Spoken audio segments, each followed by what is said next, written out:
Good morning class. Welcome to the online classes of Shivaji. I will start with you with a new chapter. The chapter is chapter number 13, non-finite verbs. The chapter is chapter number 13, non-finite verbs, and it is for class 7th.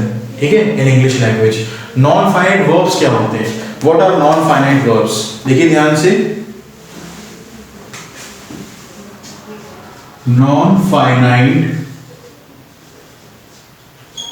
verbs are those verbs. Non-finite verbs are those verbs that do not change the form, that do not change its form, that do not change its form with a change in number of the subject or a change in the tense, with a change in number of the with a change in number of the subject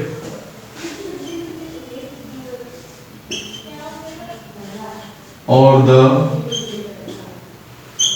change in tense or the change in tense. ठीक है, जो शब्द जो verbs change नहीं होते, do not change in its form, जो अपनी form को चेंज नहीं करते with a change in number of the subject. जब नंबर ऑफ सब्जेक्ट बढ़ जाता है या घट जाता है या टेंस चेंज हो जाता है, तो जो अपनी फॉर्म को चेंज नहीं करते उसको हम लोग बोलते हैं नॉन फाइनाइट वर्ब्स. क्या बोलते हैं उसको? Non finite verbs. क्या बोलते हैं बच्चों? Non finite verbs. ठीक है, अब जैसे हम कुछ एग्जांपल आपको देंगे, आपको समझ में आएगा उससे. Example, the girl is watching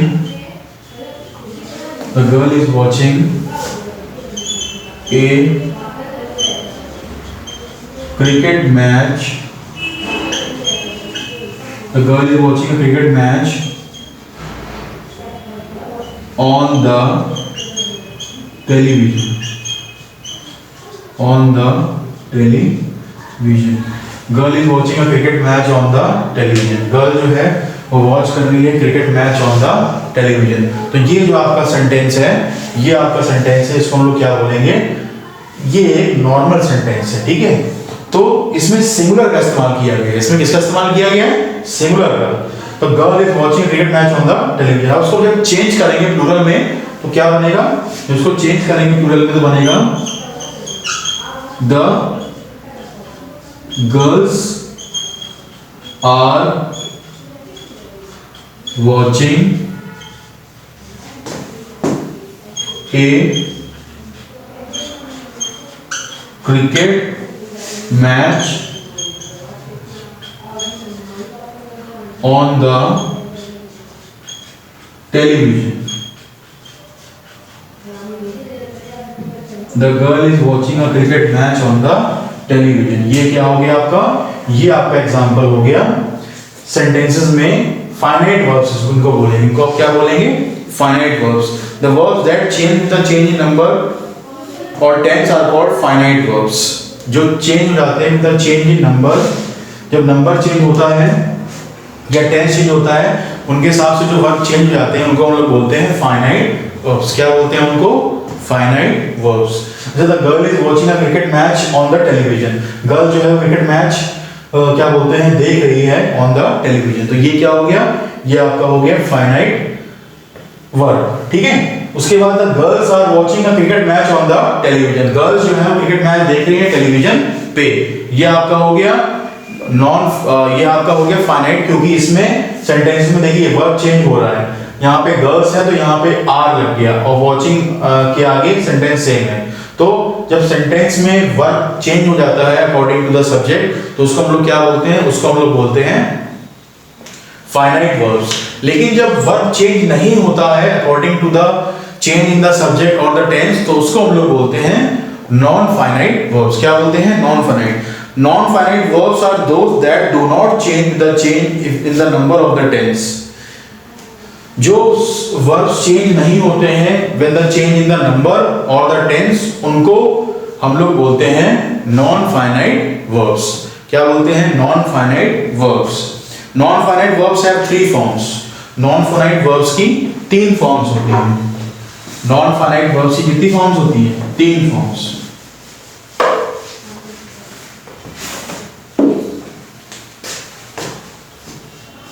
non finite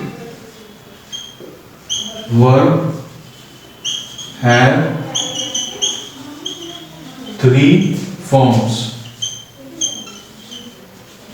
non finite verb की 3 फॉर्म्स होती हैं। कौन कौन सी 3 फॉर्म्स होती हैं उनकी 3 फॉर्म्स जो होती हैं वो आप कौन कौन सी होती हैं? वो होती हैं, सबसे पहले आप आते हैं इन्फिनिटिव्स पे। किस पे आते हैं?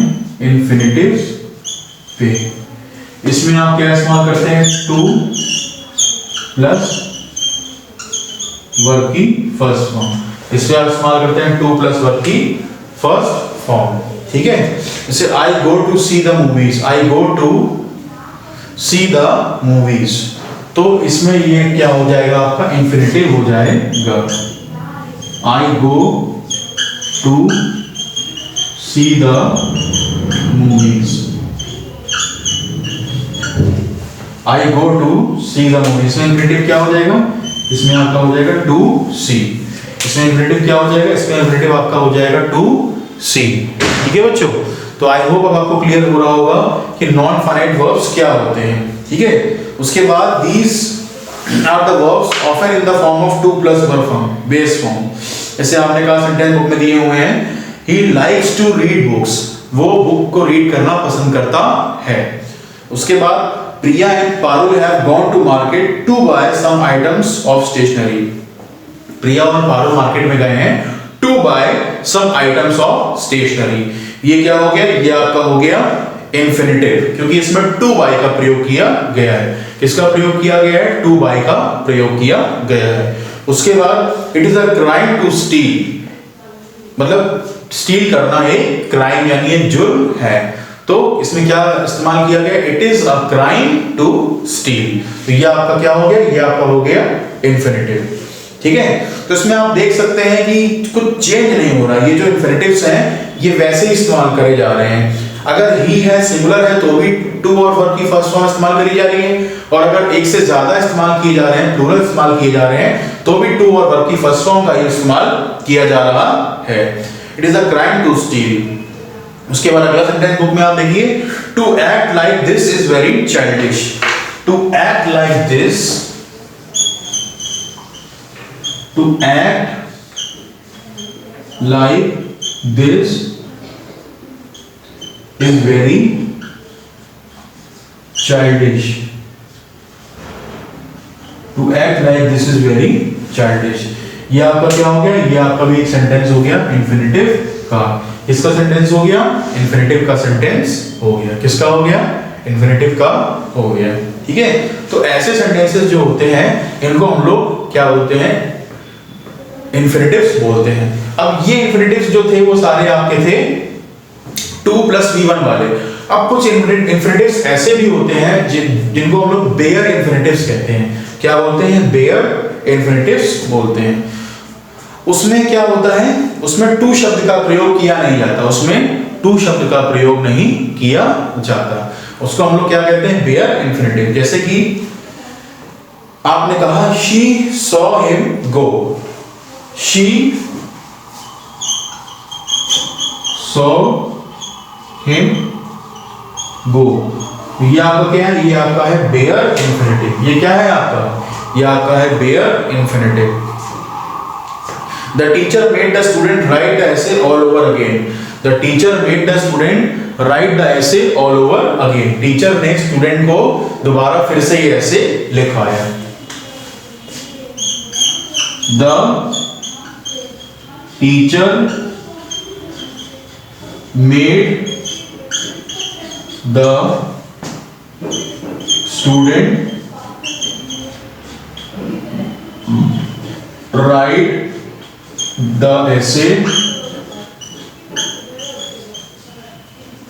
ऐसे ऑल ओवर अगेन। ठीक है, उसने ऑल ओवर अगेन करके फिर से जो है इसको उनको क्या बोलते हैं ऐसे लिखवाया। तो ये आपका हो गया एक सेंटेंस बेयर इंफिनिटिव का, जिसमें यहाँ पे जो वर्ब इस्तेमाल किया गया है उसके साथ कोई भी टू का इस्तेमाल नहीं किया गया है। उसके साथ कोई भी टू का इस्तेमाल किया गया नहीं इस्तेमाल किया गया। The teacher made the student write ऐसे all over again. I hope आपको इतना समझ में आ गया होगा बच्चों।